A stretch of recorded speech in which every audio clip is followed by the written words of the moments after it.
महाराष्ट्रामध्ये सध्या सर्वदूर पावसाच्या सरी कोसळत आहेत। त्यामुळे राज्यातल्या जवळपास सर्वच भागातल्या धरण क्षेत्रातील पाणी साठ्यामध्ये वाढ झाली आहे, तर काही धरणं 100% भरली आहेत। पाहूया।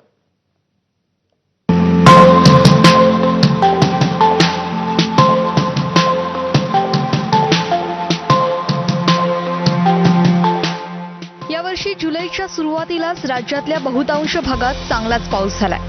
त्यामुळे अनेक धरणातील पाणी साठ्यात चांगलीच वाढ झाली आहे। पश्चिम महाराष्ट्र, मराठवाडा आणि विदर्भासह इतर विभागातील धरण परिसरात समाधानकारक पाऊस झाला।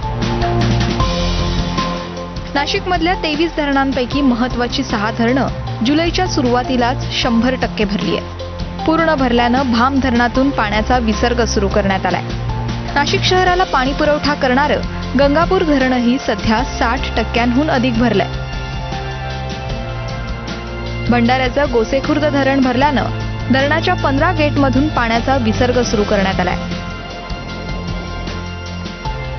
गोंदियातील वैनगंगा नदीवरच्या धापेवाडा बॅरेजचे 13 दरवाजे 4 मीटरनं उघडण्यात आले आहेत। जिल्ह्यात झालेल्या मुसळधार पावसामुळे वैनगंगा नदीच्या पाणी पात्रात मोठी वाढ झाली आहे।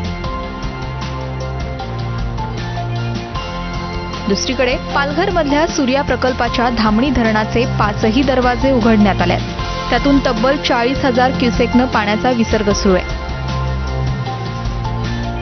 धुळ्यातही पावसामुळे अनेक जलसाठे ओव्हरफ्लो होण्यास सुरुवात झाली आहे। पिंपळनेर परिसरात असलेला जामखेली मध्यम प्रकल्प पूर्ण क्षमतेनं भरलाय। धरणातून पाण्याचा विसर्ग सुरू केल्यानंतर इथे पर्यटकांचीही गर्दी वाढतीये।